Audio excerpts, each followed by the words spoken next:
Hello friends. I came across something interesting today as someone who wants to practice the most idealized forms of socialized medicine, and that is the distinction between social medicine and socialized medicine. Now, socialized medicine is something we already have here. For example, the Veterans Administration system is a form of socialized medicine. Some would say that it's reasonably successful. I think I agree with that, although there's a ton of improvement that they have to make. Other forms of socialized medicine we have obviously are, or socialized care, obviously are Social Security, universal pre-K, and Medicare and Medicaid,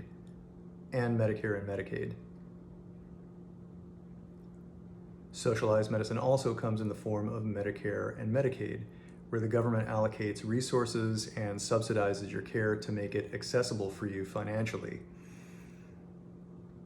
There are lots of other forms of socialism for the common person here, including universal pre-K. Public schools is a form of socialization. And for the corporations, we already know that with their tax cuts, their bailouts, and for the corporations, there are tons of socialized programs here, as well as for the wealthy. But if you want to know more about that, you can check out my Instagram or my YouTube channels, kimsu_patriot. Yeah, I'm taking back the name Patriot, for myself at least. So, let's get into this. So, I aspire to practice socialized medicine.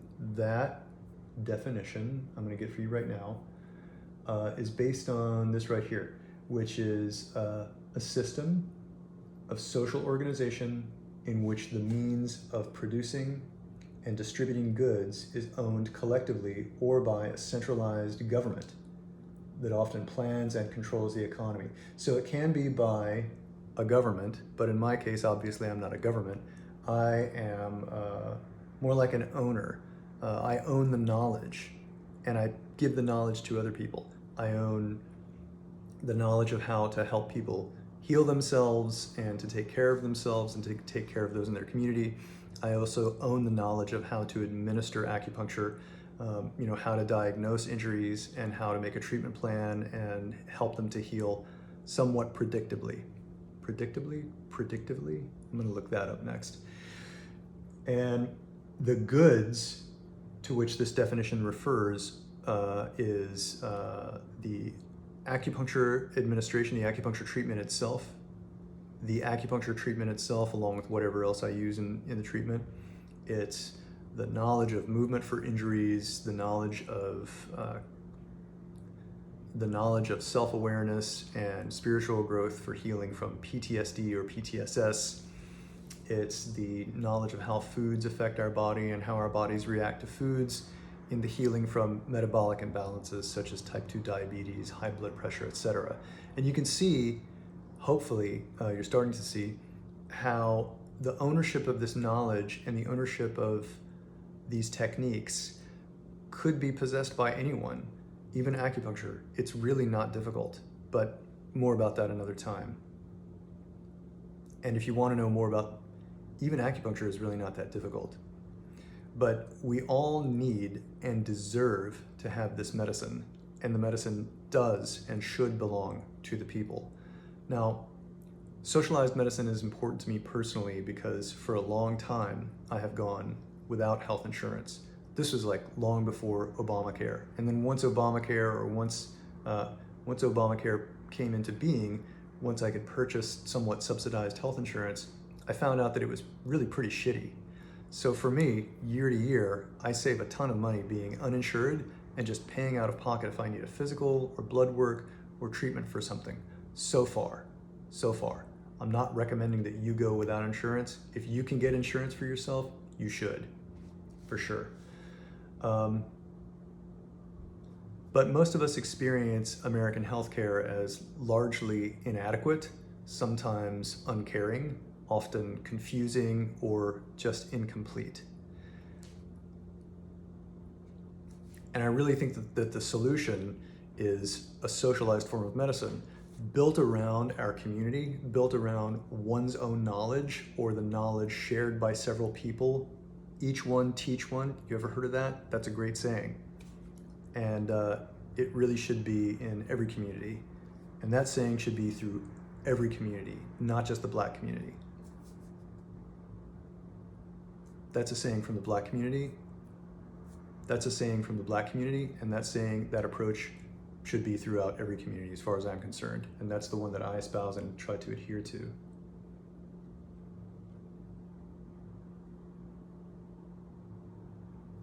And corporate healthcare is killing us. It's letting us die, it's letting us suffer, and it's leaving us to our own devices, of which, and if you don't have any devices, if you don't have any knowledge to help yourself to fix an ACL tear, or to treat your herniated disc or your low back pain, or to improve your type 2 diabetes, then you're up shit creek and dependent upon the system that really only benefits if you're sick or injured or need some kind of guidance. And when you ask for that guidance, of course, are you getting good guidance, or are you just making copays and paying for medications that are going to perpetuate the cycle? So, sometimes those medications are needed. Like if you have an infection that you can't control yourself, something that's beyond skin deep, or even if it is skin deep, like MRSA, sometimes you need that kind of medication. You need that level of care. You can't fix everything on your own. We need medical doctors for sure. But we're dependent upon medical doctors, physical therapists, DOs, dentists, podiatrists, personal trainers, acupuncturists, massage therapists, chiropractors, therapists. We're dependent upon all of these people in managed corporate healthcare to a much greater degree than we should. That's my opinion. You don't have to listen to me about this, but I think that it's not good for us to be dependent upon someone else to take care of us. I think we need to learn to take care of ourselves. A simple example is, instead of taking Avandia, or instead of taking a statin for your blood pressure or your diabetes, is to learn about the effects of a lower carbohydrate diet, or to learn about, or to experiment with eating many more, forget that part. So I came across this today in researching the differences between the hashtags social medicine and socialized medicine. I thought it was really interesting. I just explained to you what I think socialized medicine is. Now, a little bit about social medicine. I want to acknowledge the author. I found this on a website called SlideShare, which is a Scribd company. This is by Abhishek Udikumar. I hope I'm pronouncing your name correctly, Abhishek. And Abhishek Udikumar is, or was at the time in 2017, a student at JSS Medical College. So social medicine is defined as the study of man as a social being in his total environment. Forgive the gender-specific pronouns. The term was coined by Jules Guérin of France in 1848, who studied the relationship between social problems and general health. So one example of a social problem and general health might be the availability of food and that impact on the person's metabolic health. Or it might be the person's knowledge of sleep hygiene and the effect on that person's mental, emotional health. It could be social stigma in their community, stigma or social support, stigma or support in someone's community for therapy or talk therapy, and how that affects someone's mental, emotional, spiritual, or physical health. It might be, so it can come from external factors like what other people think and what they, as Alan Watts says, put on you, or it could come from your knowledge base or lack of knowledge of how to take care of yourself. It also can come from structural, like environmental things, like how your building is constructed, how you get in and out of your apartment, and how that affects your back or your knee. We see that all the time, like on the subway.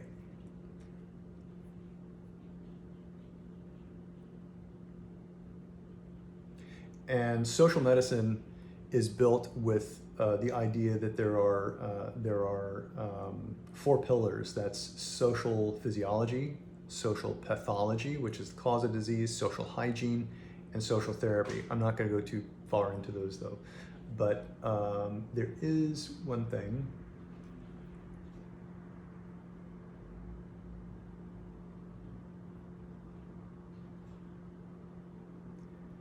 And then these 4 ideas that social medicine is based upon is that the suffering of man is not only due to pathogens, but can be due to social causes. And for me, that's enough. And for me, that's enough right there. I see a lot of people who suffer more because of their emotional ties to their dis-ease or their pain or their condition, or what they believe. That could be what they believe about it, or how they feel about it, or oftentimes it's what's possible. Sometimes it's that they believe a specific thing is wrong with them, and in order to have that specific thing fixed, it can only be fixed by someone with skills who, for example, is on the other side of the country, or whose fees are astronomically out of reach for the person. I've heard both of those from specific people. Sometimes they even turn it back on me and say, hey, I don't think you know how to fix a shoulder. And I'm like, I'm sorry, I don't think I can help you. Take care. Hey man, I said social, not fascist. Okay, and then here's something interesting that I found.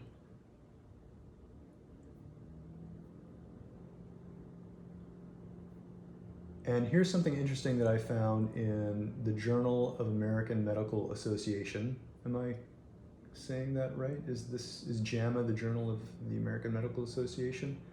JAMA, Bama, Mama, Dama. So, yeah, okay, we'll go with that.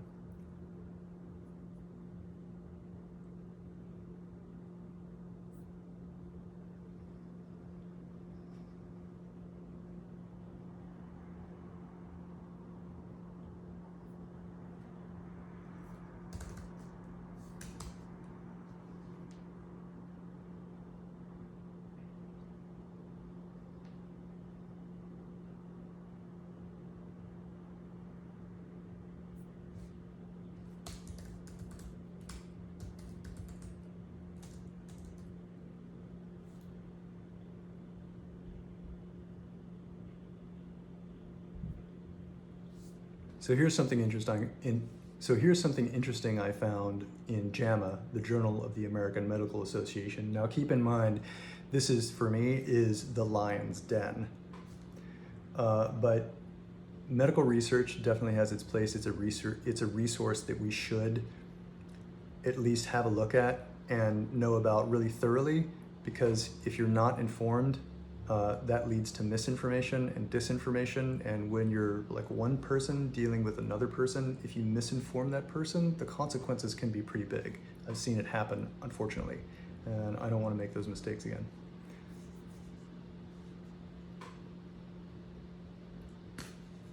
This article is from April 12th, This article is from 1952 and was written by E.M. Bloomstone, MD, who was the head of Montefiore Medical Center here in New York City, who passed away a few years ago. Rest in peace, Dr. Bluestone. So, I just want to read to you the abstract to the editor part. Social medicine, which is the finest flower of modern medical practice, has been tarred as of late with the brush of socialized medicine. Tar is black. I don't like that. That's bullshit. In a confusion of semantic errors, that could easily have just been substituted with something like grayed out, or our eyes have been blinded by the light of socialized medicine, promising with its demonic forces to, oh well, whatever, fuck all that shit. Social medicine, yeah, okay. Okay, here we go. Social medicine, which is the finest flower of modern medical practice, has been tarred of late with the brush of socialized medicine in a confusion of semantic errors. and much harm will be done if we do not lift this term out of the controversial atmosphere in which it now appears. The two should not be used indiscriminately and interchangeably. As matters now stand, some who are trying to save and perpetuate the term social medicine consider these terms antithetical, while others consider them synonymous. They are sometimes made to stand in relation to each other like a mountain of Ebal and the mountains of Gerizim, or however you pronounce that. As a matter of fact, they stand for two different concepts, the one referring to its identity. They are sometimes made to stand in relation to each other, like the mountain of Ebal and the mountain of Gerizim. As a matter of fact, they stand for two different concepts, the one referring to its identity with government and the other indicating a wholesome and productive partnership between the two converging disciplines of sociology and medical practice. Wow, so this is strongly anti-socialism, anti-socialist medicine. People will tell you living in places like Romania and Poland that when they lived under socialism, their lives could get pretty hard, especially in terms of medicine. Also for other things like starting a business or working your way up the economic ladder. Very hard in those two countries specifically. I haven't talked to people from other countries, but in those two countries, they did say in order for you to get adequate medical care, you have to know somebody who knows somebody, you have to go through your personal network. There can be long wait times. Again, that's how you avoid long wait times and make sure that you get adequate care. I also know that in some countries, like in China, in order for you to really get the top medical care, you have to basically bribe the nurses and the doctors, otherwise you don't get very good care. Now, what is that called? Secondhand information, where somebody who's lived in the country has told that to me. I would consider that pretty reliable. Some of these people I was related to, take that for what it's worth. Who would want me in their family? But a couple things I find interesting about this article. Okay, first of all, the use of the word tarred, that black is bad and white is good. That's pretty obvious, and also bullshit. And a controversial atmosphere in which it now appears. Socialism was not controversial until the corporations in America made it that way. In fact, it was the socialists, and more so the communists, who bailed the United States out of the Great Depression by forming labor unions, and there were lots of socialized steps taken. For example, Richard Nixon, a Republican no less, instituted a pricing freeze. So he said, we're having an inflation, and as of tomorrow at 12:01 a.m. tomorrow, there's not going to be any increases in prices on anything, and we'll arrest you and fine you if we find that you're price gouging. Now that was a great step, right? Protecting wages and protecting people's ability to actually buy resources that they needed to live on. But I digress. So the atmosphere in which it now appears was kind of a recent atmosphere. What years was Joseph McCarthy? So the Joseph McCarthy trials began somewhere around 1950, and beginning in 1950, McCarthy became the most visible public face of a period in the United States in which Cold War tensions fueled fears of widespread communist subversion. Senator, have you no shame? Okay, and so if that started in 1950, this article was written at the height of the McCarthy communist trials. And what Americans were taught wrongly is that communism and socialism are synonymous, just different words. They're the same thing, just slightly different words. In fact, they are not different words. Don't even start with that. Communism leads to corruption, socialism leads to corruption, because it's human beings that lead to corruption, not any particular governmental or economic system. I think it's pretty easy to corrupt anyone and for anyone to behave in a corrupt manner, no matter what system there is, and that has been shown for 3,000 years all the way back to feudalism.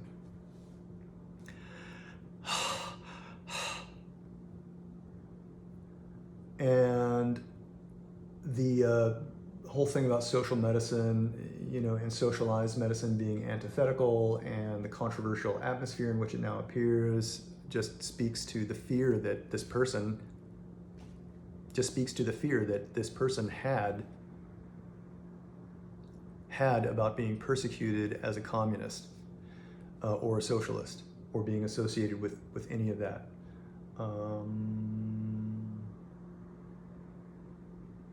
And then made to stand like the mountain of Ebal and the mountain of Gerizim. I didn't know where those were. Those are both somewhere in like Israel, Palestine, Gaza Strip, West Bank area. And, obviously he's speaking to people who are from those areas, and he's obviously speaking to people who are from those areas. That means Jewish, white, predominantly male,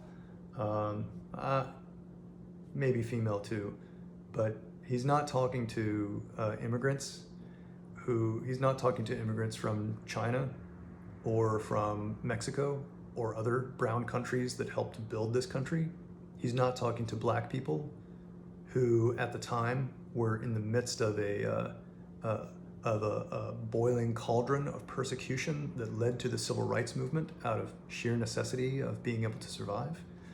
And he wasn't talking to any of the future children who were going to be the offspring of the marriage of white-born Americans and immigrants from other countries. So I think it's really important to consider where he's speaking from.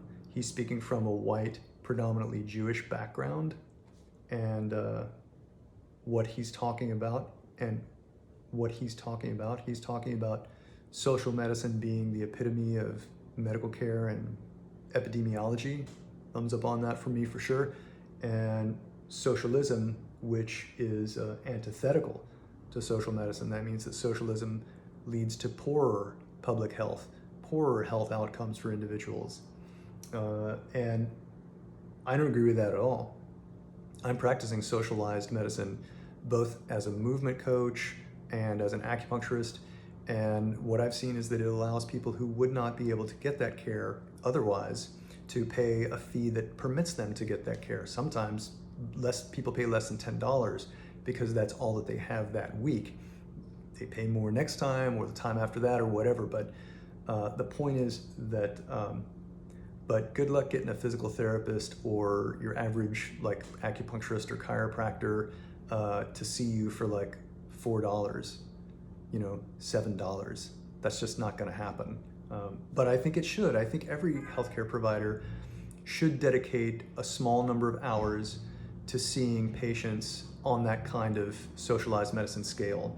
And it's all up to us. Every individual, every healthcare provider can do this. It takes just setting the hours aside in your schedule. I do this once a week for like 4 or 5 hours a week, and I see something like 8 or 10 people. It's extremely important to some people, and it's very satisfying and very important to me. If you're a medical doctor and you just did like 2 hours a week, or you're a PT and you did like 2 hours a week and you saw, like 2 or 3 people per hour, that would be 4 to 6 people every week, like 24 people a month potentially that you could be helping who would not otherwise be able to afford your service because you're not in network with Medicare and Medicaid or with their crappy health insurance, or because their crappy health insurance has a copay or a deductible that's just out of their reach for that week or for that month, or maybe at all, because that's how it's designed. So I hope you got something out of this video. I try to separate out my medicine channel or my medicine Instagram page. I try to separate out my medicine Instagram page, my medicine YouTube channel from my political YouTube channel, political Instagram page, but there is strong intersection between them all, which is the reason that I'm doing this in the first place. My dog's coming out, it's time to say hello. Okay, thanks for listening. Take care.